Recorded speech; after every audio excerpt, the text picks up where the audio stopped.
জুলাই গণঅভ্যুত্থানের পরে এই বিপ্লবের দোকানদাররা অমুক সাংবাদিককে হুমকি দিচ্ছে, অমুক হাউসে হুমকি দিচ্ছে যে আপনার হাউস ফাঁসিবাদের দোষর, অমুকে এই ছিল, আপনারা আমাদের নিউজ কভারেজ করেন না, আসেন, না হলে কিন্তু অমুক হবে তমুক হবে, এবং কিছু বিশৃঙ্খলা হয়েছেও।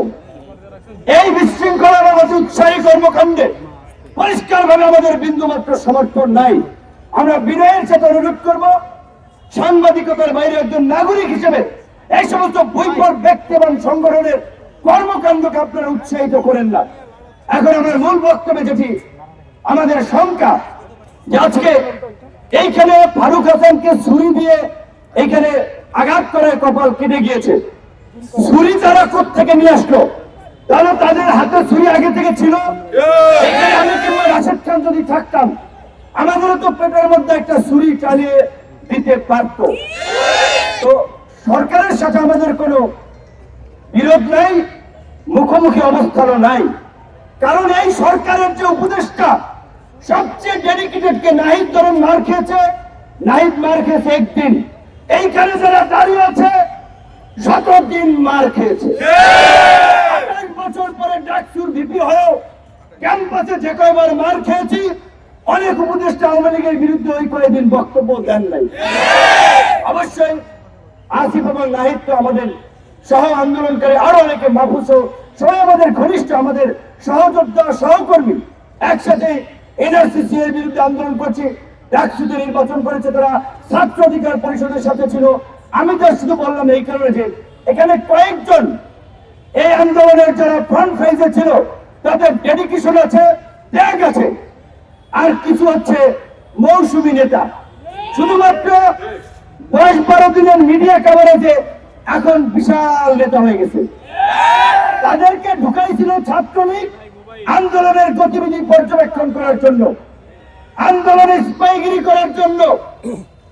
18 জুলাই যখন কথা বলি যে ভাই এক দফার বিকল্প নাই, এক দফা ছাড়া এই জাতির মুক্তি নাই, হাসিনা পিশাচ হয়ে গেছে, হাসিনার পতন ব্যতীত আমাদের মুক্তি নাই, প্রত্যেককে জেলে যেতে হবে, তখন বলে ভাই আমরা তো এক দফার জন্য আন্দোলন করি নাই, এটা কি উচিত হবে?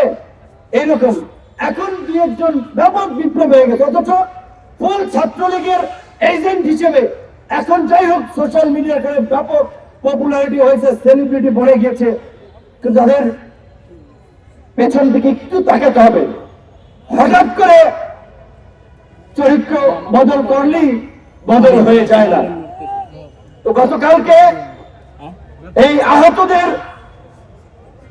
এবং বিশেষ করে হামলায় ফারুককে যারা আহত করেছে, আহতদের ব্যানার এসে, আমি জানি না এটা সার্ভিসকে বলতে হবে, এখানে জুলাই মুভমেন্ট ব্র্যাকেটের জার্নালিস্ট নামক একটা হোয়াটসঅ্যাপ গ্রুপে সার্ভিসের ফরওয়ার্ড করে একটা মেসেজে সাংবাদিকদের কাছে চক্ষু ইনস্টিটিউট হাসপাতালের এই দুর্বৃত্তদের নিউজ কভারেজের একটা মেসেজ আমি দেখতে পাচ্ছি। এটি যদি সঠিক হয় তাহলে গতকালকে থেকে সার্ভিসের সম্পৃক্ততা নিয়ে যে অভিযোগটি এসেছে সেই বিষয়ে সার্ভিসকে পরিষ্কার করতে হবে।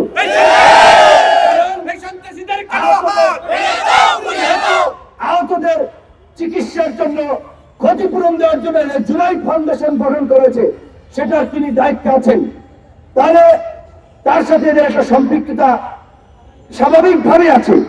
এখন এই হামলা আছে কিনা সেইটা আমরা জানি না।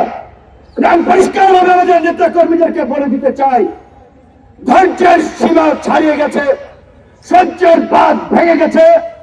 আগামী 24 ঘন্টার মধ্যে এই হামলাকারী শরীফ, ইন্নুল, তনয় সহ সাইফুল সহ যারা চিহ্নিত হয়েছে তাদেরকে যদি প্রশাসন গ্রেপ্তার না করে, যেই হাত দিয়ে ফারুকের গায়ে আঘাত করেছে ওই হাত আপনারা ভেঙে দিবেন।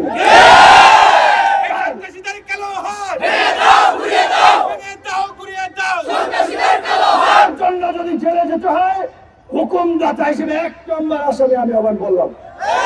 কিন্তু এখন যদি আমাদের রক্তে ভেজা বাংলাদেশে এই অধিকার পরিষদের নেতা কর্মীরা গত 7-8 বছর ধারাবাহিকভাবে যে লড়াই সংগ্রাম করেছে, রক্ত দিয়েছে, এই রক্তই আজকে বিপ্লবের প্রেক্ষাপট তৈরি করেছে। আমরা উপদেষ্টা হই নাই, সরকারে যাওয়ার জন্য আকুপাকু করি নাই, আমরা রাজনীতি করে নির্বাচিত জনপ্রতিনিধি হতে চাই। এই সরকারকে পরিষ্কারভাবে বলেছি, একমাত্র রাষ্ট্র পুনর্গঠনে সংস্কারের প্রশ্নে একমাত্র কোন অধিকার পরিষদ ব্ল্যাঙ্ক চেক দিয়েছে। আপনাদের যতদিন লাগে ক্ষমতায় থাকেন, আল্লাহর হস্তে এই যে আমাদের মধ্যে জুলাই বিপ্লবকে কেন্দ্র করেছে জাতীয় ঐক্য এবং সংহতি তৈরি হয়েছে, সেটার দিকে নজর দিয়ে সকলের মতামত নিয়ে রাষ্ট্র সংস্কার করুন। সরকারের বিরুদ্ধে বক্তব্য দিয়েছে নাকি, তাই ওই টোকাই নাকি খেপে গিয়েছে।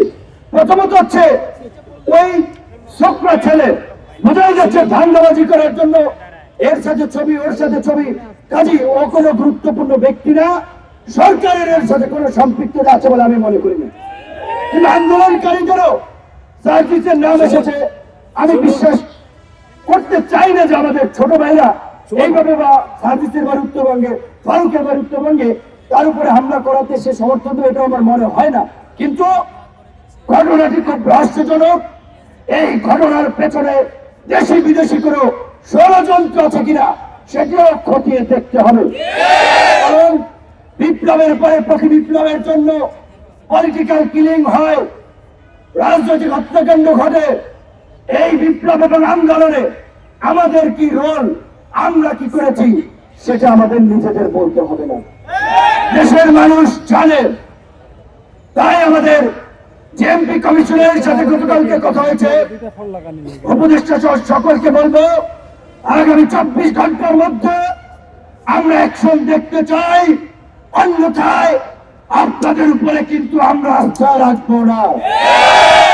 আইন নিজের হাতে তুলে নিয়েই এই শহীদ মিনারের বিচার করব। ওরা নাকি ক্ষমা চেয়েছে, এইভাবে সিনেমা স্টাইলে মেরে ক্ষমা চাইলে ক্ষমা হবে না, হবে না। আমরা এত হাতেম তাই না। শেখ হাসিনা 2000 হত্যাকাণ্ড ঘটিয়ে শেখ হাসিনা ক্ষমা চাইলে কি তাকে ক্ষমা করব? আওয়ামী লীগের ক্ষমা আছে? হাজি জালামের নতুন ফ্যাসিস্ট হয়ে উঠতে চায়, দুর্বৃত্ত হয়ে উঠতে চায়, ওদেরকে উপযুক্ত শিক্ষা দেওয়া ছাড়া কোনো ক্ষমা নাই। গতকালকে আমাদের টাঙ্গাইল ভুয়াপুরের এক ছাত্র নেতার উপরে হামলা হয়েছে। দেশের বিভিন্ন স্থানে আমাদের নেতা কর্মীরা মাদক চাঁদাবাজি লুটপাটের বিরুদ্ধে প্রতিবাদ করায় অনেক জায়গায় তাদেরকেও বাধা দেওয়া হচ্ছে। গতকাল গাজীপুরের শিবপুরে পৌর অধিকারের অফিসরা কি কুপিয়েছে।